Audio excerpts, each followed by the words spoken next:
Am I the a-hole for kicking my ex out of my son's birthday and throwing out the gift she got for him? My ex and I, 33 male, broke up almost 2 years ago. We had been trying to have kids, but couldn't because of my infertility. It was just very disheartening for me. My ex wanted to keep trying, but it was just too painful. I told her that I wanted to stop for now. Not stop forever, but to give me some time to grieve the fact that I'd never be able to father kids of my own before we looked into other avenues. She didn't want to wait any longer and broke up with me. A couple months later, I had a drunken one-night stand with my son's mother. To my surprise, she got pregnant. And yes, we made sure he was in fact my biological child because I never thought this could ever happen. He was a beautiful miracle. But my son's mother unfortunately passed when he was 4 months old because of issues with COVID. Ever since I've been a single father, my ex has tried to make contact. I don't want to have any contact because my life is different, and there's no place for her anymore. Her biggest advocate has been my sister, because we were together for years and broke up due to the kids' conflict. And apparently now that I have a child, we could make it work. We celebrated my son's first birthday 2 weeks ago. My family and his mom's family were there. My ex found out, and I'm sure through my sister or someone else in my family. She brought a gift for my son, but I didn't even let her come in. We had an argument at the door because she would not leave. My ex was trying to convince me to let her stay so she could meet my son and we can talk about things. I already knew why she wanted to, because she feels like she could take his mom's place on his life, and that's not gonna happen. She eventually did leave, but I was pretty mad at that point. My ex wanted to leave the gift for him. Well, she left it at my door, so I just threw it away. He got plenty of other gifts anyways. Because this happened in front of everyone, my ex and sister think I was the a-hole for humiliating her in front of not just my family, but also my son's mom's family. It would have been less chaotic to have taken her to the side and had a private conversation, so she could have slipped out without anyone noticing. On top of that, she found out I got rid of her gift, which they think I was an a-hole for because that was meant for him, and it didn't give me the right to throw out something that belonged to my son. I'm still bitter towards my ex for how things ended, and seeing her made me react that way. Because it was out of anger and hate for her, I'm wondering if I'm the a-hole for how the whole thing was handled, or was I the right? Now for the top comments. She crashed at a party uninvited. Who gave her the dates and location? Your sister? And then got upset that she was thrown out. Screw that noise. Not the a-hole. You crash a party, you get what's coming to you. She keeps saying it wasn't her. I'm not sure I believe that. My ex and sister think I was the a-hole for humiliating her in front of not just my family, but also my son's mom's family. I would not believe her either, OP. But the fact that you humiliated her in front of your son's mom's family? Would they not feel uncomfortable with a literal stranger coming in and trying to take on a mother role for your son on his first birthday with no notice? I mean, do they honestly think your ex would have been welcomed by them? Not the a-hole. Your ex is obviously obsessed with you even 2 years later. The birthday party behavior is over the line. You also need to have a serious discussion with your sister and make clear that if she keeps interfering in your life by supporting your ex's not job behavior, you will cut her out of you and your son's lives. Finally, also make it clear to your ex that the stalkerish behavior verging on restraining order territory. If she doesn't stop, get one. She was only this way after finding out I had a baby and his mom was no longer in the picture. Now she feels like we could have what we were trying for before our breakup, which isn't going to happen. I limited how much I talked to my sister when she didn't leave it alone. And the only reason she was invited is because my family told me she's still his aunt, and our conflict shouldn't have to affect the relationship. Well, it's affecting it now. Next story. Am I the a-hole for telling my husband's brother he should reconsider his decision to adopt? My brother-in-law was adopted. He came from what we call a broken home, and it's affected his personality. He always wanted and planned to have kids with his ex-wife, but she turned out abusive, and he was barely able to escape from her with mine and my husband's help. He was devastated and kept saying his future and family ended before it was started, but we assured him he was lucky he didn't have kids with his ex and got out easily.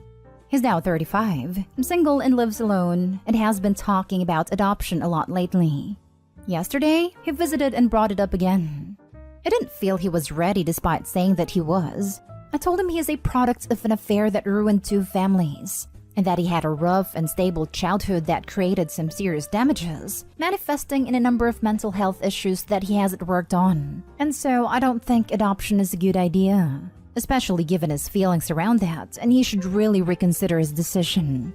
He looked at me shocked, but I told him not to take this personally because I was just pointing out that it's not fair to subject an innocent child to his mental health issues. In other words, I just don't think he's ready to be anybody's dad. He became quiet all of a sudden, then took his phone and key and said that I was rude and hurtful, then left and shut the door behind him.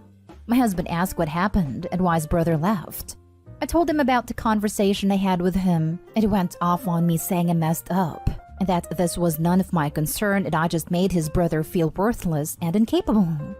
I said no, I was just making sure he's ready. But he said I don't get to decide if he's ready or not, and told me I had to call his brother and apologize to him for the rude crap I said. But I declined because I don't think I was wrong for telling the truth as it is. We had an argument and he isn't speaking to me now. I understand how brother-in-law might have felt, but I was just giving my opinion on this matter and a bit of advice. I told him he is a product of an affair that ruined 2 families. You're the a-hole for that comment and other reasons. He, the baby at a time, did not ruin those 2 families. They'd also stepped out on their marriages and had affairs did. Let's not blame babies for something that they have literally no control over. Agree, Opie's the a-hole. But I don't think Opie's blaming him for ruining the families. Opie said affair that ruined 2 families. Opie said the affair ruined the families, and therefore the brother-in-law has some mental health issues and traumatic childhood being the product of the affair that he should process/get in check before adopting. Fair. I see what you're saying. I just think that is an incredibly cruel thing to say to someone who is going through a mental health crisis. Opie could have gone about it in a way that expressed their concerns, but also built up brother-in-law, not tear him down. So this is what you sound like. I think you're going to be a lousy father because you come from 2 broken homes. But don't take it personally. Oh, and I wasn't even asked my opinion, but I thought I'd give it anyway. You're the a-hole. Totally agree. Opie opened her big trap and gave her opinion when it wasn't even asked for. Opie seems to think if you come from a broken home, you're a lousy parent. But I assume Opie came from a stable home. Think your parents would be ashamed they raised such a judgmental and rude a-hole. You're the a-hole. I was just giving my opinion on this matter and a bit of advice. If my husband had given this opinion to someone I cared about, I'd divorce him. In a sub full of people being a-holes, that may well be the rudest thing I've ever heard someone say. You can talk about his childhood all you want, but it's clear someone raised you wrong too. Next story is titled, Am I the a-hole for not telling my husband I went into labor? I, 32 female, have 3 kids. Kate, 12 female, Luke, 4 male, and I just gave birth to my beautiful baby girl, Valerie. My husband and I have been married for 5 years and I love him, but he's a little bit of a mama's boy. My mother-in-law hates me. I grew up in a richer neighborhood and my parents left me with quite a lot of inheritance money when they passed, about 13 million in assets.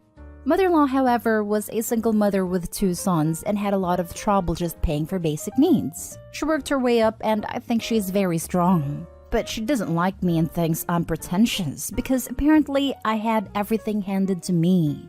Well, when I got pregnant with Luke, we decided to name him after my husband's father who died when my husband was only 3. Mother-in-law was through the roof when we told her. But ever since I fell pregnant again with Valerie, she has been adamant that we would name her Francine after her late grandmother. My husband wants to as well, but I don't. Instead, I wanted to name her Valerie. And not just because I like the name, but also because when I was 17, the song Valerie by Amy Winehouse came out and me and my family would sing it all the time. At family gatherings, it was always first on a speaker. Car rides, and just in general, it was basically our song. Well, my older sister and my parents passed away in a house fire 3 years ago, and I miss them terribly. We were all a very close family, so it hit me and my younger sister, 27, very hard. When I suggested this to my husband and mother-in-law, they actually got mad at me because they wanted it to be Francine. I suggested we name it Valerie with a middle name Francine or Francine with a middle name Valerie, but they weren't happy with either. During my last month of pregnancy, my husband has become more angry at me. I finally snapped and said that I wasn't going to name my child an ugly name that I don't like for the sake of a woman that doesn't even like me.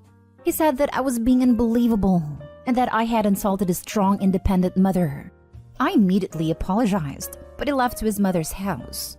2 days later, I couldn't reach him at all, and on the third day, I went into labor. Kate kept saying she would text my husband, and I told her not to bother her.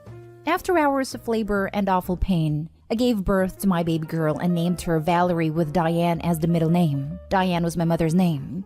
Then about 2 hours after I gave birth, my younger sister was able to reach mother-in-law to get the message to my husband.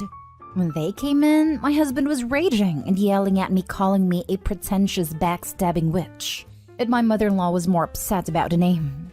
I think this might be the end of my marriage, but we can still change her name if we really wanted to. So am I the a-hole? Should I change the name? Now for the comments. One thing I've learned about mama's boys is that they will never, ever, ever choose you over their mom. Get out of this situation. It's better to be on your own than with someone like him. Not stay home. My ex's mom was freaking psychotic. The first time she met my mom, she barely spoke to her. I'm thinking, oh, they're both nurses. Their kids are dating. This'll be great. Nope. She sat there freaking moping the entire time and sipping her 5th drink. She'd make him leave my place at 3 in the morning and drive 40 minutes to her house because she wanted a bag of chips and didn't want to get out of bed. And you know what? He did it. I should have left then. Not stay home. You chose Valerie in honor of your tragically killed parents and sister. How in holy hell does he think that less important than commemorating his great-grandmother whom he probably never knew? You're financially independent, so this should indeed be the end of your marriage. You don't want your children growing up thinking it's okay to be treated the way you're being treated. All I'm going to say is that your son was named for his relative who passed, so it's only fair your daughter was named for yours. The damage is already done. Keep the name. Sounds like he was trying to guilt and manipulate you anyway. He left and ignored you while you were nearing your due date, and then screams abuse at you. Honey, contact a lawyer and leave. You don't want this man to be involved any more than necessary in your life, trying to strong-arm you into getting his way after you offered compromises. Stay firm on the name. If you cave, you are setting precedent that he will always get his way if he is a bully. Not stay home. Now for the last story. Am I the a-hole for not allowing my sister's boyfriend to meet my son? My 26 female sister, 28 female, began dating a guy in November of 2021. I'm not sure exactly how they met, but I gave her a name at first that wasn't real. He eventually told her his real first name, Miles, and a couple weeks later gave her his real last name. I thought this was sketchy, but it's not my business and I figure I can just keep my distance. 2 weeks after they met, Thanksgiving rolls around and I'm hosting it at my house. She tells me she's bringing Miles to Thanksgiving. Doesn't ask, just tells me. I was like, I don't know. I really don't want the first time I meet this guy to be at my house. I bring up the name change thing, but she's upset with me anyways. My mom and dad take her side and I end up giving in and letting him come. He doesn't do anything too weird at Thanksgiving, but he has a lot of outlandish stories to share. I am nice enough to him anyways. I decide that since my family all seem to like him, that maybe I'm just not giving him a fair shot. I decide to go to lunch with the both of them a month or so later. Within 5 minutes, he says to me, "You know your grandpa has dementia, right?" I was shocked. My sister sat there nodding her head, and their evidence was my sister told him something and he forgot and asked a question about it the next day. Mind you, this man is 80 years old, but is in otherwise great shape. He then proceeds to ask me about our family business finances, how much we make each year, just inappropriate questions that are not his business. Last month, I tell my cousins, who also work at family business, the type of increase he was making, and they ban him from the office. He was coming in for hours in the middle of the day. I take my cousin's side, obviously. My dad tells me I need to mind my own freaking business, and my sister is furious with me and avoids me for a while. When we talk again, I basically tell her that I cannot trust her boyfriend and don't want to be around him. And I cite the comment about our grandpa in my explanation. She says to me, "Wow, you're really hung up on the dementia thing, aren't you?" Oh, did I mention I've been pregnant this whole time? Last week, I gave birth to a beautiful baby boy. I'm starting to allow close family to come by the house and see him. She texts me and says, "Me and Miles are coming to see baby." I tell her you can come, but he is most definitely not allowed in my house or anywhere near my son. She tells me, "Fine, I'm not coming to see him either." And I respond, "Okay, that's your choice."